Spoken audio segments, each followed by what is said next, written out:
passionate instigator and dynamic problem solver, Dr. Kevin Ross Emery, the host of the Dr. Kevin Radio Show, will be taking you outside the box, behind the curtain, and identifying the load of BS we are fed every day. And now, Dr. Kevin. Hello, hello, hello, and welcome to the Dr. Kevin Show here on OMTimes, where we're changing the world, wait for it, one Om at a time. So I want to welcome you to this week's show.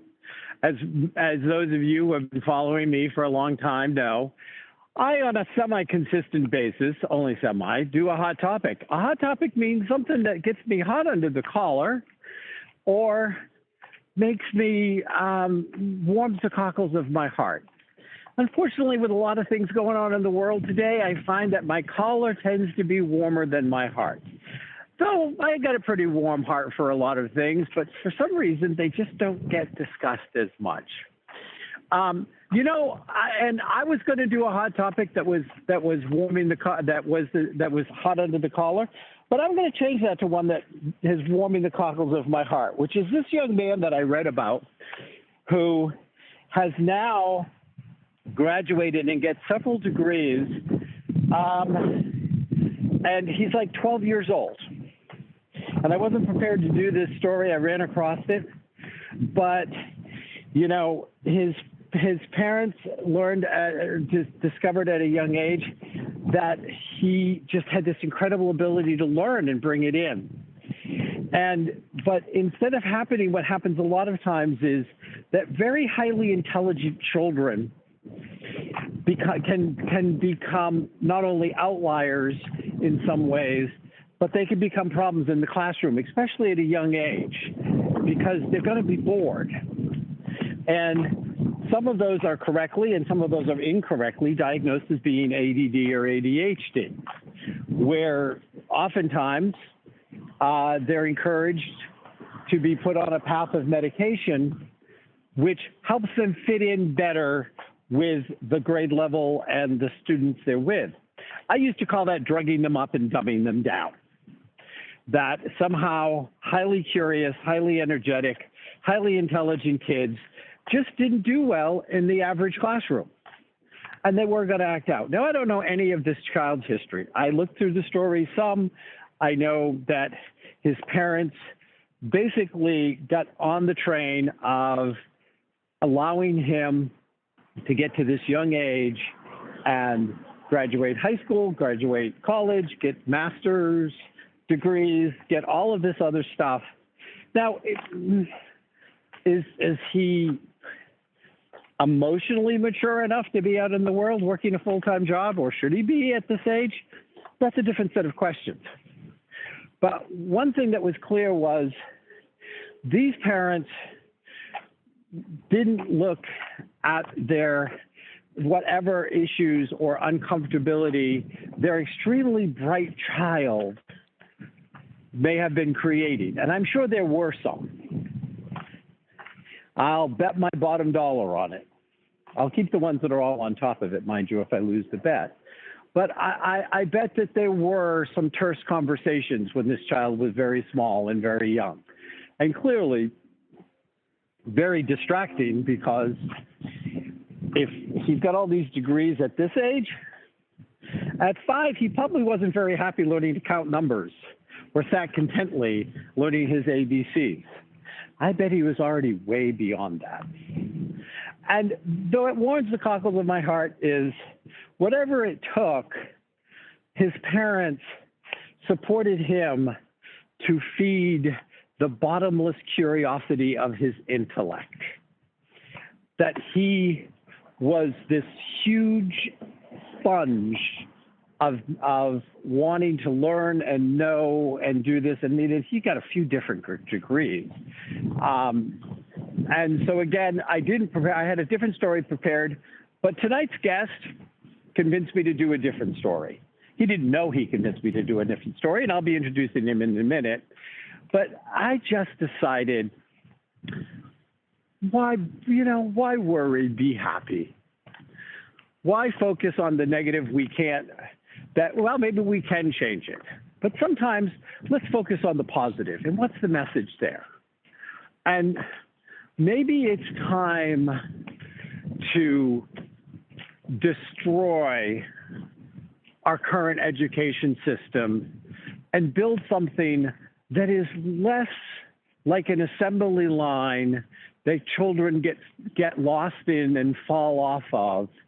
And maybe it's time we create something that better celebrates all of these kids that seem to be coming up that learn in different ways, experience education differently, and when given the opportunity, can really knock it out of the park.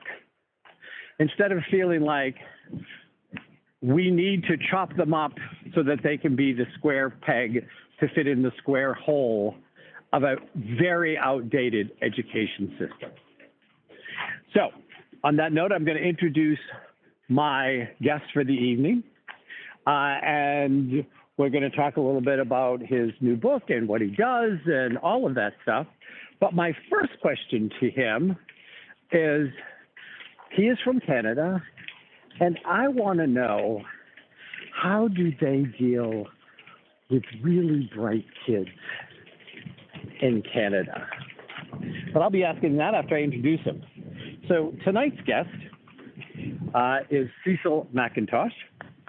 He is a relaxation expert and Barbadian spiritual teacher.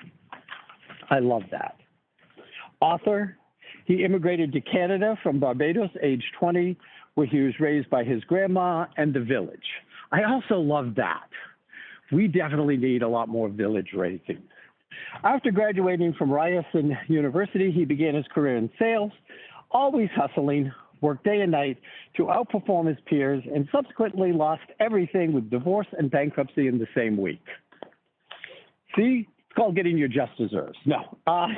His bankruptcy set him on a quest to find clarity and see problems through new eyes.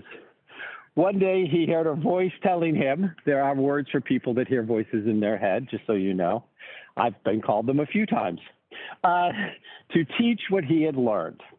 He followed this guidance and had since helped countless people with getting off the hustle hamster wheel and be in their flow state at peace and free of worry. He has a new book out called Draw Back the Veil. And Cecil, I've known Cecil. We have crossed paths many times. I've known you 10, 15 years, maybe? That's right. Cecil, what do they do with bright kids in Canada? Do they try to drug them up and dumb them down as much as they do here in the States? Or Well, I think it's a universal thing, and it's universal because of our conditioning. We are conditioned to behave a certain way, and it doesn't matter where you are. That's the conditioning. So until we see things a little differently, it's going to happen. There are going to be exceptions to the rule where people will treat people differently, but generally speaking, this is the way to do it, right? This is the way that they look at it. But because and the other thing, when you have bright children too, it's a challenge because most people don't know how to deal with them. There's no system to deal with bright kids. So the challenge. Sorry, go ahead. No, go ahead. So the challenge is that is not something that's in place. If you might find a school or a teacher can do it, but generally speaking, there's nothing in place to say, here's some bright kids, here's what we're going to do with them. Here's the system to take them through from point A to point B. As you suggested, all we tend to do is we go to medication, generally because it's the easier way, the faster way, and it seems to fix the problem, but it doesn't. No, it actually exacerbates the problem, makes it worse. That's it right. gives a temporary fix with a very long-term cost. That's right. So thank you for that. I do know that there have been some impressive studies because, as you may or may not remember, I have several books out on ADD and do a lot of work in that area, ADD, ADHD. Yep. But and there were some impressive studies studies they did in Canada that actually proved medication was not as successful, and came with some emotional, and this was like a 12-year study. They really did it right up there, but everybody down here ignored it because it didn't tell them the message they wanted to tell them, which was medicate those children. Yep. Give those dollars to Big Pharma. Get them into the system. And because bright, creative kids tend to be more rebellious. They question more things. That's right. Now, when we talk about creative, intelligence, and rebellious, that's the perfect introduction for you.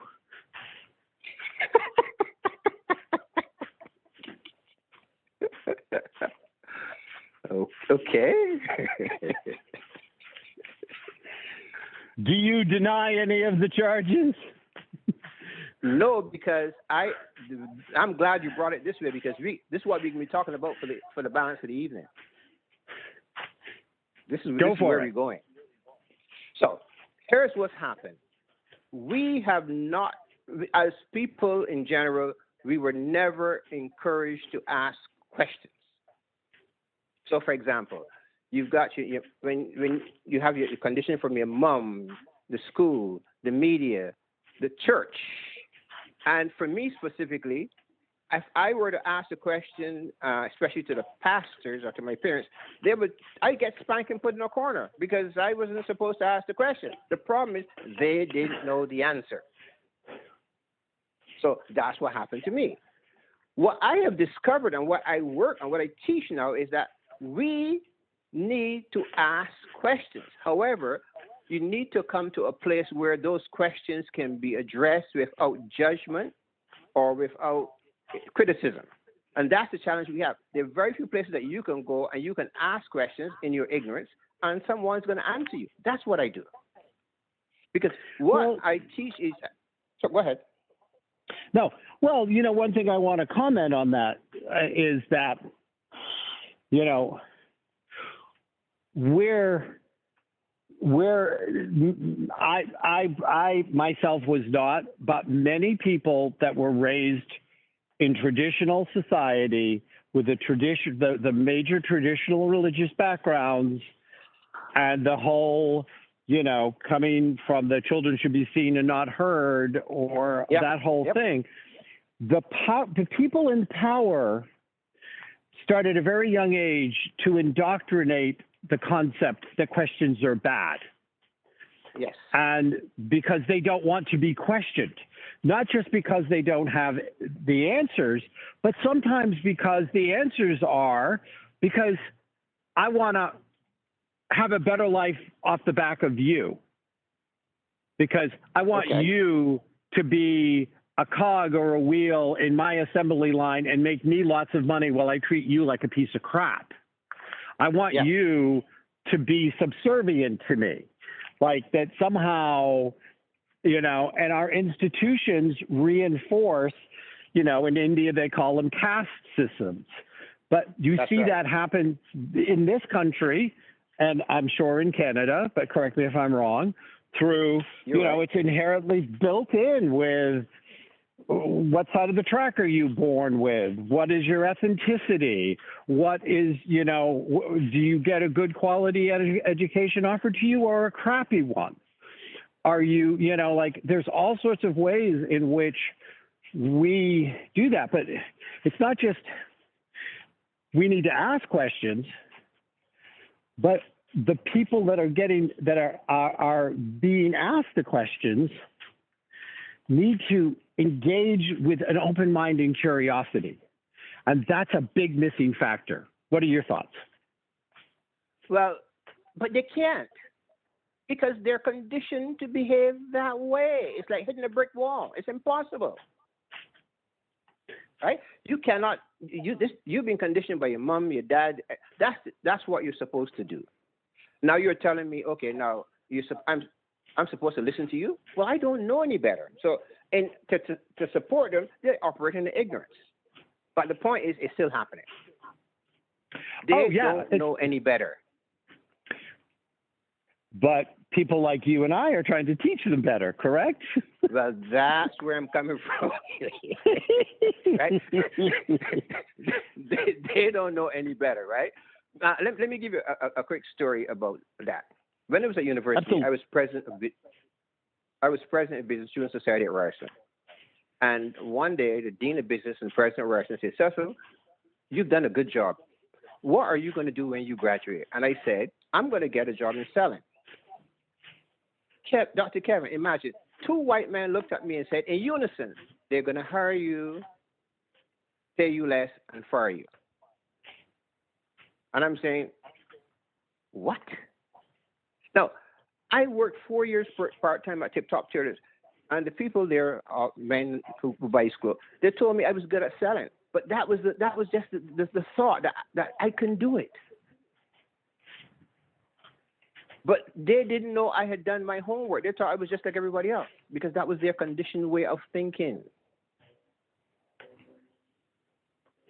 So that's my personal experience of where this is what they're thinking, but they didn't know that people already told me, you're good, although it was different. So this is where the issue comes in, the lack of education, the lack of understanding, the ignorance that exists. Oh, and let's put the old spotlight right on the truth of that they try to train us that different is bad, whatever that difference is. Well, what they said is, let me be more specific. Toronto is not ready for a black salesman. That's what they said to me. Now,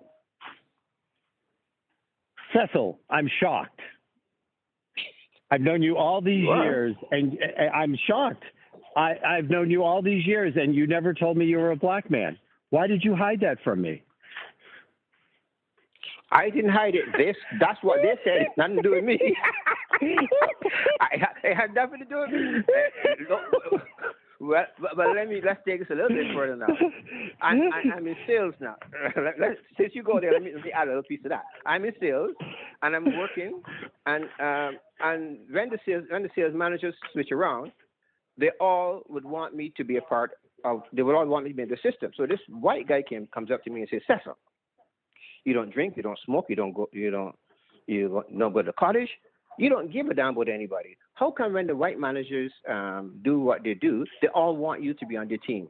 I said, because I'm black. He says, no, what's going on?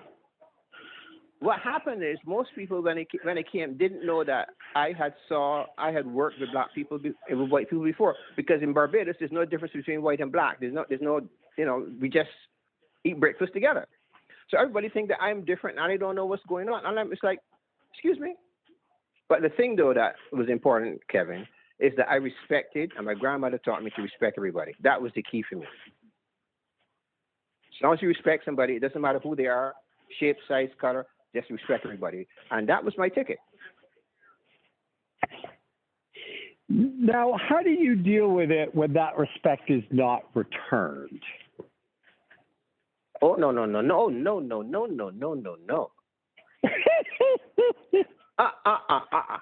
I respect myself. You cannot disrespect me. I will not give you that privilege. You cannot. You cannot disrespect me because I respect myself. I'm solid in that. No matter what you do, I've learned this long ago. You can't stop me. You can't. No. That cannot happen. I will not give you that opportunity. You've brought up an interesting point, which I'm gonna and again, CecilMcIntosh.com. If you go to the Dr. Kevin page, Facebook, the Dr. Kevin Show page, you can see the link to his website. We are going to be talking about his book, Draw Back the Veil, which you can get on his website. But that said, you made a very interesting point, because here in the States, I don't know if it's as bad in Canada or not, we're going through a particularly vitriolic time of a renewed racism in this country like I haven't seen in 30 years. Like, like everybody that's racist is out and proud about it. But you brought up that in Barbados, blacks and whites are raised equally. So they don't see a difference. Is that what I heard you say? Well, there's a difference. There's a difference, but it's not. It's like we know it's a difference, but we eat together. We have breakfast together. I mean, we play games together. There was no, so that's where it came from. Okay. Do you think that there is a difference in how people of color in Barbados would be or might be treated here than people who have gone through all of the stuff we put them through if they were raised in the U.S.? And I don't know how it is in Canada. I mean, do you feel like that has an effect on things? Well, I look at it from a little different perspective. Good. Share it. The society is going to do what the society is going to do, right? They're conditioned to behave that way. I don't expect them to behave any differently. The way I look at it, I've always done is I have looked at myself and say, okay, now I want to get that thing over there. What do I need to get it? I don't care which society I'm in. What do I need to get that? And that's the way I approach it. So I think that from my perspective is that we are looking at the society which is bigger than us, which we cannot win. But where we can win is if we individually look at it from our perspective. We can, that pebble in the water is where we're coming from. So I address it from that perspective. How can I make that change in spite of what is in front of me? Well, and I call that a form of being empowered. That's empowerment. That's, I'm not going to give you the ability, you don't have the ability to make me feel less. You don't have the ability to suppress me. I have the ability to allow it, but if I don't allow it, it cannot happen, no matter how hard you try. Thank you. So, I'd like to, before we start talking about your book, which we'll talk more about the book. I know you're already kind of talking about stuff in the book right now, but we'll do a throwdown, bigger conversation in a little bit. But tell me, in retrospect, I always like to hear the retrospect. Being who you are now and looking back at the you were that in the same week went through bankruptcy and went through divorce, how did all of that happen? Where do you look back? Can you look back and say, those are the points where I lost touch with who I was, or I lost touch with what I was doing? What do you see looking back at that one, at that Cecil? It was a wonderful experience. So let me explain to you what happened.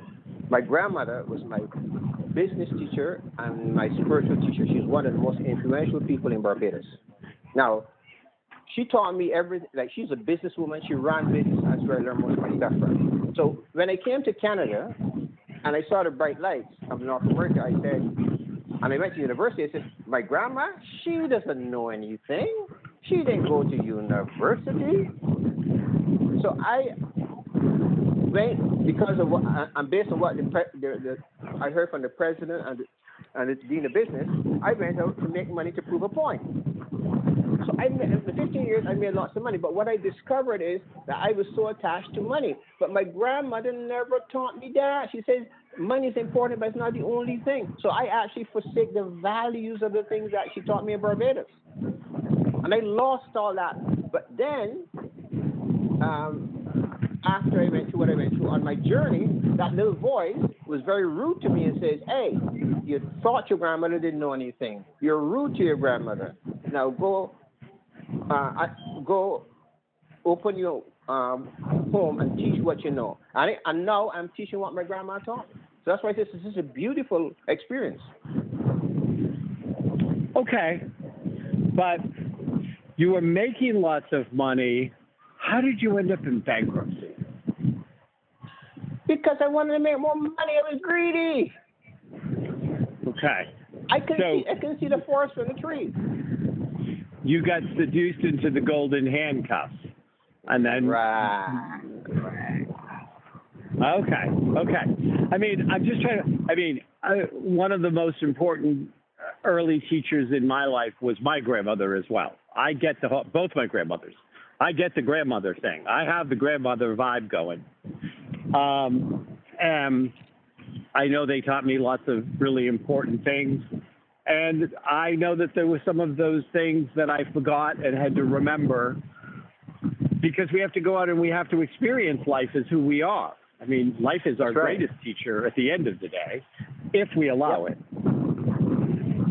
We can decide not to allow life to be our greatest teacher, and then we have a much harder life. Yep. So, but you entwined that. Was the divorce because of the bankruptcy, or were they totally different, separate things? They're together because in the context that, it was triggered by the dean of business and the president of Russia saying, you can't make it because you're that was the trigger. Right? And I said, hell no, I'm going to prove you wrong. And because I took on that attitude, I actually ignored my family. I was only interested in proving the point. I can make the money. You can't tell me I can't do it. I'm going to make the money. That was the mistake I made, if you want to call it a mistake. Because my grandmother never taught me about making money only. So I got caught up in that.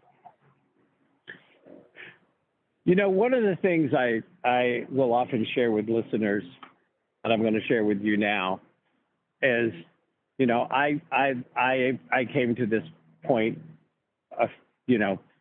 couple of decades ago now, but when I came to the point that I realized that I'm here to be in joy. And in joy, I can have all of my material needs taken care of. Yes. And, you know, when people say to me, what do you do for work? And I go, I don't do work. I do joy. I get up every day. I get paid to be me. It doesn't get any better than that.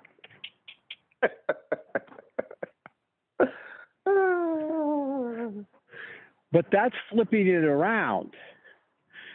You know, I know that when I first started my own business just 33 years ago now that I started my business, and people would come, and I started it by doing professional psychic work again. And they'd sit across my table, and I would start to tell them what I was getting for them. And I'd say, I start with what Spirit wants you to know. Right. And, you know, and people would be like, well, I have questions. Well, we'll get to your questions if we don't run out of time. I work for Spirit, and I'm going to tell you what Spirit wants you to know. And what Spirit wants you to know is more important than what you think you want to know. So if it's important that you know, and a lot of times people would say, you answered all my questions before I could ask them. We'll be right back with Cecil McIntosh and Draw Back the Veil.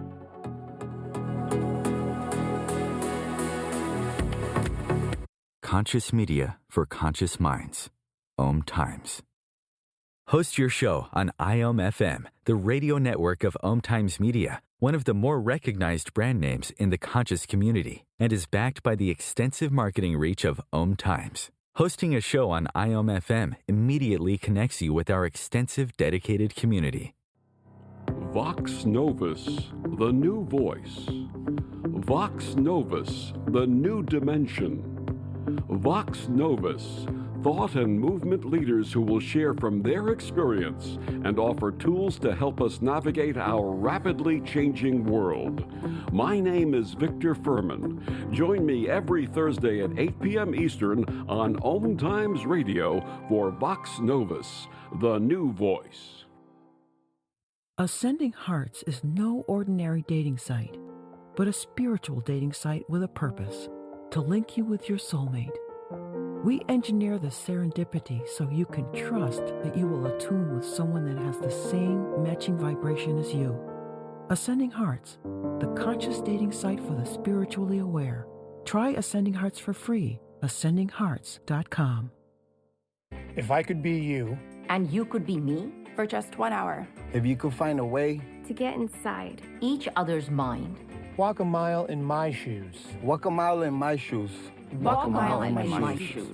We've all felt left out, and for some, that feeling lasts more than a moment. We can change that. Learn how at belongingbeginswithus.org, brought to you by the Ad Council.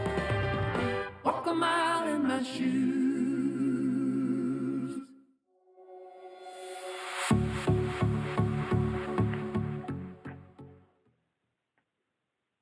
Hello, hello, hello, and welcome back to the Dr. Kevin Show here on OMTimes, where we're changing the world, wait for it, one ohm at a time. I also, in my ramblings at the beginning of the show, forgot to mention it is a live call-in show. You can call in and be part of this conversation with Cecil and myself at 202-570-7057. That's 202-570-7057. And you can ask either one of us any and all questions you want. The only thing we ask is that you be respectful. So, again, 202-570-7057. Give us a call, ask us a question. We'd be more than happy to answer. So, you know, before we went on break, I think one of the points that I was actually trying to make is I think that your grandmother understood the concept of when you live in joy, the world will take the spirit, the joy, spirit, whatever you want to call it, will take care of you. But if I can give you Go ahead. If I can give you an example of where I noticed that, is my grandmother used to dig potatoes, dig the potatoes. She'd go into the ground, dig it out, and she'd sell it. So one day I was at the home, and 12 people came to the home, and they dropped off a bag of sugar, flour, coconut, peas at her house. And I'm saying to myself, who the heck is my grandmother? So when she came home, she says to me, who dropped off that? I said, donkey cart, bicycle, motorcycle. She knew everybody that dropped it off. But what was fascinating is there are 12 parishes in Barbados, and somebody came from each parish. I'm saying, how can she be so powerful? How can she be so influential that people from all over the country would come to this little home and drop things off? That is what you're talking about. That's where I saw it from. She actually lived it. That's where I got it from. Yeah, you know, in her own right, though she never had a shingle and she never had an education from a university or whatever, my grandmother was really kind of like the town healer, and people would come to her and they would respect her. And of course, in a lot of indigenous cultures, wise women, wise men, shaman, they're not expected to do anything but be who they are and provide what they provide. Yeah. And they're recognized in the value of that.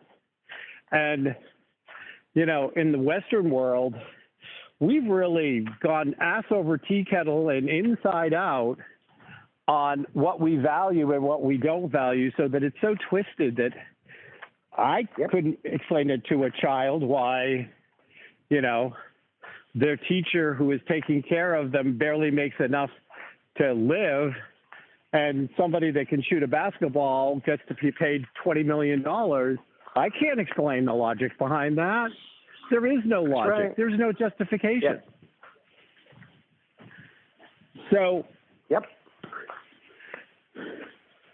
draw back the veil. What led you to write this book? Can you tell us some stuff about this book? And this is not your first book, is it? Don't I remember you have another book out? Oh.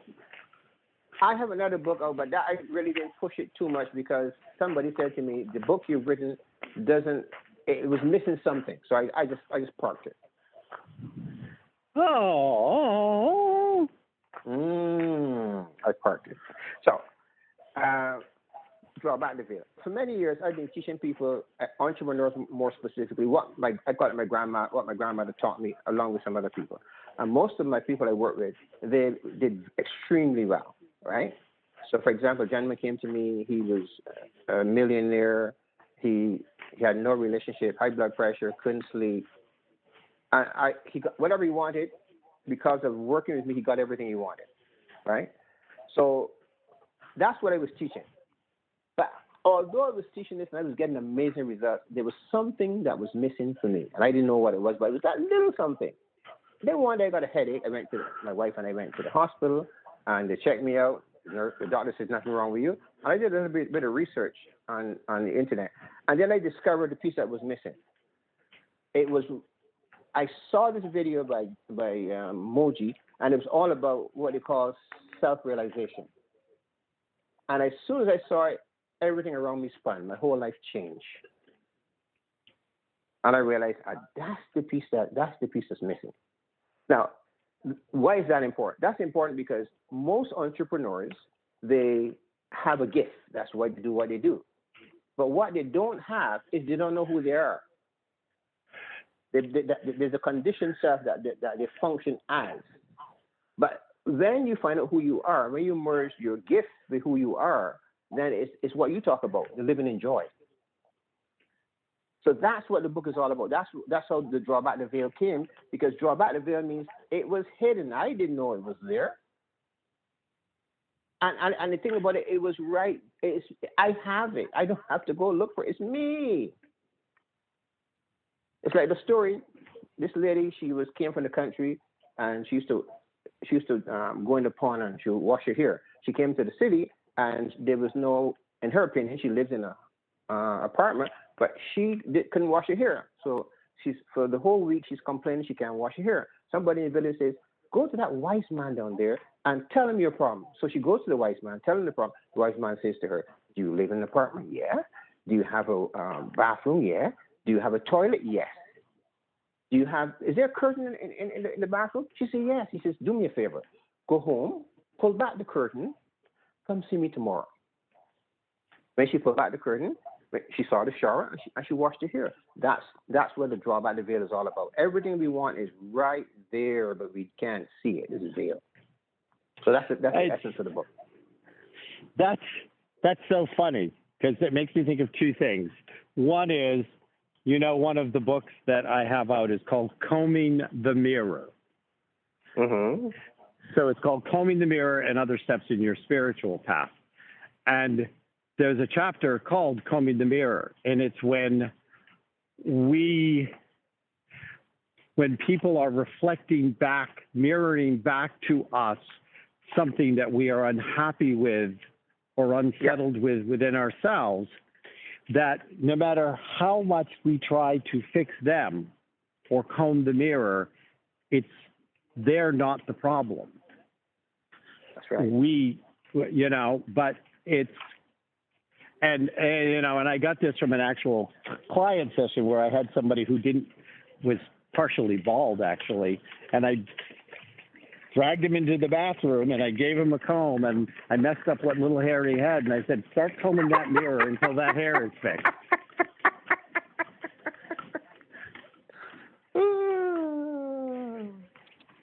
And he got it. He's like, I'm never going to be able to fix my hair combing the mirror, and combing that mirror. And I said, and you're never going to be able to fix your sister. Your sister is reflecting back to you your version of the damage both of you got from your childhood. So when you talk about her discovering the shower, it makes me think of my combing the mirror. Slightly different message, but two very harmonious messages with each other. So, and then the other thing is, I don't know, because I know that we originally met at an organization that I was on faculty for. So I don't know if you ever heard me when I was on the stage, but, I would tell people from the stage, if they asked me, what is the first thing that you want to do with an entrepreneur? If we brought you in, Dr. Kevin, what is the first thing you would do? People would ask me. And I said, the first thing I would do is we would make sure to discover, if you don't know, what is the vision and mission statement of your soul. Yep. And once we have identified the vision and mission statement of your soul, we make sure your business is in alignment with it. Because if you have a business that's in alignment with the vision and mission statement of your soul, you cannot fail. That's right. You're doing what you came here to do. So, now, what is your, so you have the book out and people can go to your website and get the book, correct? Yeah, it's a free book, yeah. Free download, yeah. It's a free download. Did you hear that? You can go to cecilmcintosh.com, and that is, see if I spell it right, you can correct me, CECIEL MCIL.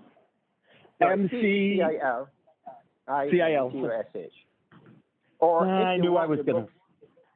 Or if they want the book faster, they can go to CECILebook.com. That will get them right to the book. CECILebook.com will get them straight to the book. Okay. And it's on the website. It's on the website. If you want, when we hang up tonight, you can go to the Dr. Kevin show where I posted about the show and put that link in the comment bar. So people, when they listen, because this show will air 6 more times in the next week. It airs, I shoot the show once a week, but then it shoots at all different time zones because I have listeners all over the world. So you can go and put that in the comment bar for people to get there. What's next for you? You've got the book out. You're giving it away. Tell me what's the unfolding world for Cecil. Let me tell you. I'm so glad you asked. Here's what's beautiful. When you discover who you are, not who you think you are, not who you're conditioned to be. But so who are you?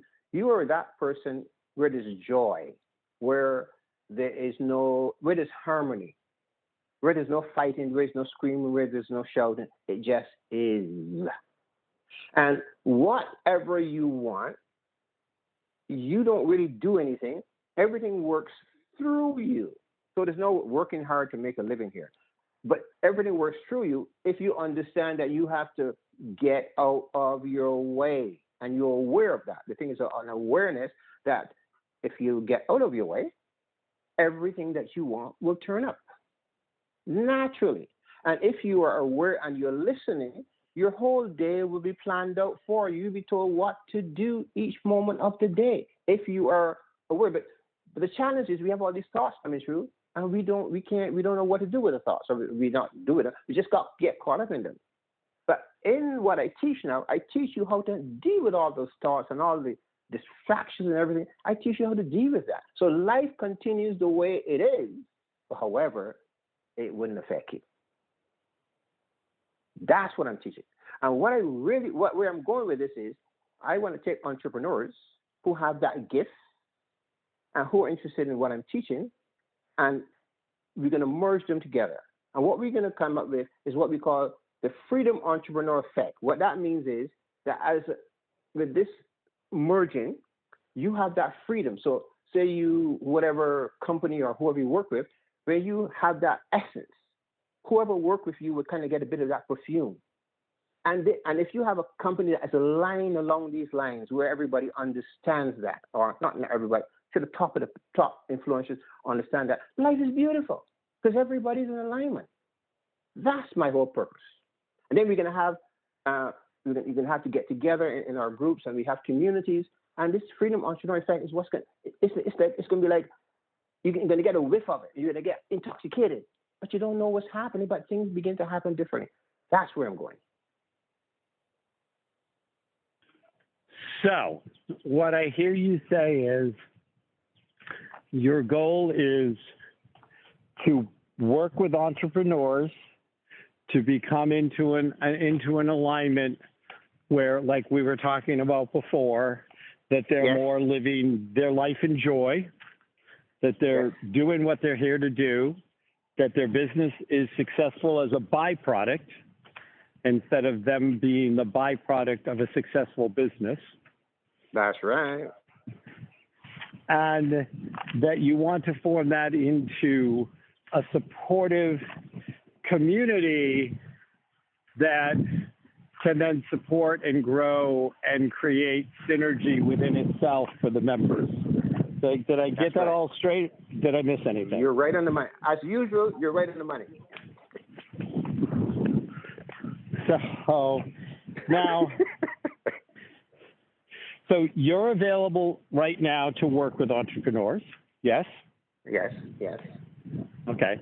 So if they go to your website and they want to, can they schedule an introductory appointment? Can they, how does it, if I am listening to this today and I'm an entrepreneur who knows I'm meant to be an entrepreneur, but my business is ruining my family and is, coming with very high costs that I no longer want to play, what's their next step? The first thing to do is they get the ebook, CecilEbook.com. When you get the ebook, it gives you a foundation to understand as to why you're doing what you're doing and what you can do about it. Then I have a weekly class. I have a weekly class where I teach weekly some of the things that come out of this. I teach you basically how to be, if you want to use better, or I teach you what consciousness is, or I teach you what awareness is. So the more aware you are, the easier it is for you to understand what's going on. Then from there, you might want to know more about me, right? And there's a contact page on my website. They can go and you can contact me if you choose to contact me. But we start with the book, and then we start with the classes. So it gives you a little, you can check me out, so you can find out what's going on to see if it's for you. I checked you out years ago.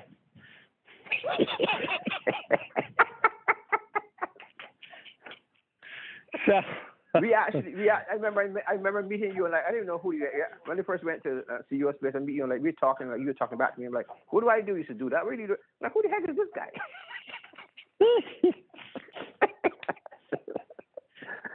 Yep, I'm just somebody out there being me, and it always startles people because they keep on thinking that there's something I'm supposed to be other, and I'm like, yeah, it doesn't quite roll that way.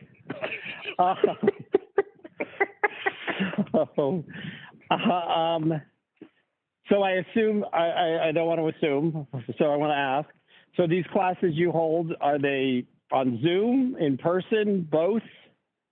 They are. When you sign up for a class, they're in Zoom. You get a link and you come to the classes. I have classes on Wednesdays at 7 and Thursdays at 1 because I want to get different time zones involved. So the 2 hours, you can ask me anything you want to ask me, and it's $10 per week is what it is. Well, that's a bargain. Well, and there's always one of the power of classes, because I've taught lots of classes through the years, is not only what you go in knowing what you want to know, but then participating in a situation where somebody asks a question you might not have thought of asking. Yes. And sometimes, and of course, I'm big into the idea that a really good teacher is one that goes into every class saying, what am I going to learn from this class?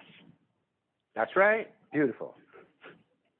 Because if the students go in and they think they know what they want to learn, but we go in and we're kind of like, okay, Spirit, what am I here to learn today from this group of students? How is this group of students going to help me grow and evolve and be and become more? That's right. So people can go to the classes, and then at some point, if they're like, hey, the class thing works, but I need some one-on-one Cecil loving, then they can create that as well. But on loving you're talking about, I met a gentleman once, and I was working with him, and he says to me, Cecil, I have to admit to you, you have loved me more than my mom and dad. I thought it touched me when he says, you have loved me more than my mom and dad. You never judged me. You never do anything. You just treated me as a person. And as that, when I hear that, and I've heard people say that to me as well. And, it used to always warm the cockles of my heart that I could be there for somebody in such a powerful way who needed it. But then there was always a little part of me, and there still is, that that's a little sad. That when we have every major world religion preaching love is the way in one form or another, when we have songs about it and books about it and we have all of this stuff, and yet unconditional loving and acceptance is so rare, and that's so sad. You know, and hopefully through the work you're doing, you will be corrupting people to bring more of that into the world. Oh, I love that word. Which one? Corrupting part. I think it's beautiful. The corrupting part. I think that's beautiful. My staff used to talk about, you know, when I would speak on a stage and I would get all wound up and I would inspire and I would do all this stuff. And then they'd say, we always have to be prepared for those people that caught Dr. Kevin fever. They'd call it Dr. Kevin fever. And I'd laugh at them. Yeah. But I think that it is really powerful and really beautiful because there are not enough of us out there holding non-judgmental, unconditional loving spaces. That's right. And, you know, you learned it from your grandmother. Yep, she's the foundation of everything I teach. I learned it from my grandmothers as well. And I'm going to say in my case also that Papa taught me, Papa taught me unconditional love.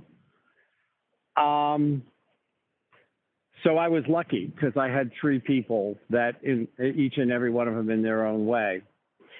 And I think that unfortunately there is a tendency in society, and it's one of the ones that you and I, in touching people and the work that we do, that we really need to try to change this false reality of the way that people who often are unconditional loving and non-judgmental are seen as weak or less or not as somehow that somehow it's almost, you know, the old, like, well, you know, that's what you call a sucker type of thing. And I think that it's very woven in because, again, our institutions fear unconditional love, and they fear people coming from a place of non-judgment, but discernment, because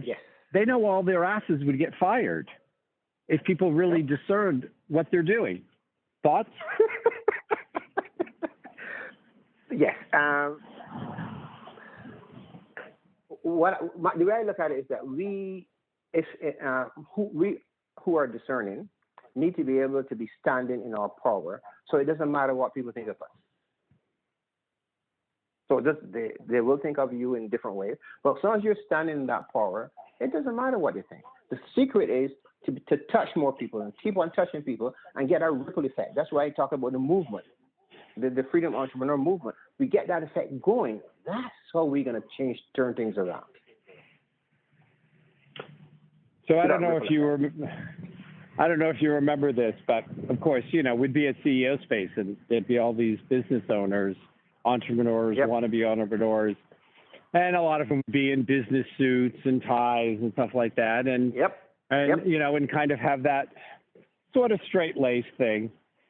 And by the last few years I was teaching, one of the things I was known for was my Dr. Kevin hugs. And people would come and say, I was told when I came to CEO Space I needed to get a Dr. Kevin hug, to the point that the last few times I taught, I would stand there and a line would form so everybody could get their hug. That's right. And we need more of that in the world. And I'm really happy that I know that you're out there actively trying to create that. Thank you. We are going to be running out of time any minute now. Any last thoughts or things you want to say? Any other things? what is the closing message you would like to leave to the Dr. Kevin audience today? I would like your audience to know that the moment they have the clarity and realize that they have an issue, and they take ownership of that issue, and they're looking for another way of looking at life.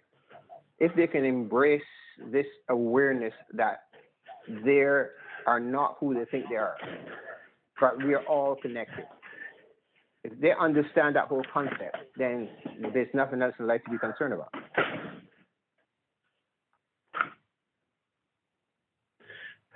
So I go back to, even though it's not a perfectly aligned cultural connection, I go back to where I started this interview, which is, don't worry, be happy.